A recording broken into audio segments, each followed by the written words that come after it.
આજની ભણેલી સ્ત્રીઓ માતા તરીકે કેવી છે, આ બાબતે ડૉક્ટર ઉર્મિલાબેન શાહે પીએચડીમાં સંશોધન કાર્ય કર્યું હતું અને તેના તારણો 30 વર્ષથી નાની જે માતાઓ છે તેના ખૂબ ચોંકાવનારા તારણો જોવા મળ્યા. તેઓના પ્રતિભાવ એવા હતા કે અમારે બાળક જોઈએ છીએ, પરંતુ બાળક જ માત્ર અમારા જીવનમાં કેન્દ્ર સ્થાને નથી. બાળક સિવાય પણ અમારું વ્યક્તિગત જીવન છે, અમારી પણ કેટલીક મહત્વકાંક્ષાઓ છે અને આ મહત્વકાંક્ષાઓનું પરિણામ મિત્રો અત્યારની પેઢીમાં, અત્યારના બાળકોમાં આપણને દેખાઈ રહ્યું છે.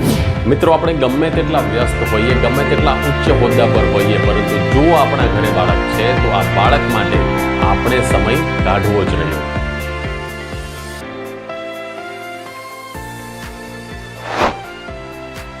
પેરેન્ટિંગ ફોરએવરમાં હું છું કુણાલ પંચાલ અને મિત્રો આજે વાત કરીએ કે તમારા બાળકને અમૂલ્ય સમય કેવી રીતે આપશો. વિશેષ વાત કરું તે પહેલા મારે તમને સૌને એક પ્રશ્ન પૂછવો છે. મિત્રો, વિચારો કે તમારા જીવનમાં સૌથી અગત્યની બાબતો કઈ કઈ છે. જરૂર લાગે તો નોટપેન લઈને લખી લ્યો, સહેજ યાદી કરો તો તમને ખબર પડશે કે તમારા જીવનમાં કઈ કઈ બાબતોની પ્રાયોરિટીઝ છે.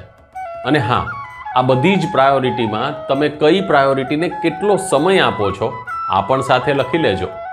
જરૂર લાગે તો આ યાદી મને કોમેન્ટ બોક્સમાં પણ લખી મોકલો, હું જરૂરથી તેને વાંચવાનો પ્રયાસ કરીશ. નોકરી, ધંધો, વ્યવસાય અને બીજી ઘણી બધી પ્રાયોરિટીઝની વચ્ચે મિત્રો છે, મોબાઈલ છે, સોશિયલ મીડિયાસ છે, આપણું બાળક છે, આ બધા જ કામની વચ્ચે જેને તમે સૌથી વધુ સમય આપો છો, મને લાગે છે કે એ તમારા માટે સૌથી પ્રાયોરિટી મેટર બની જાય છે. તમારી યાદીને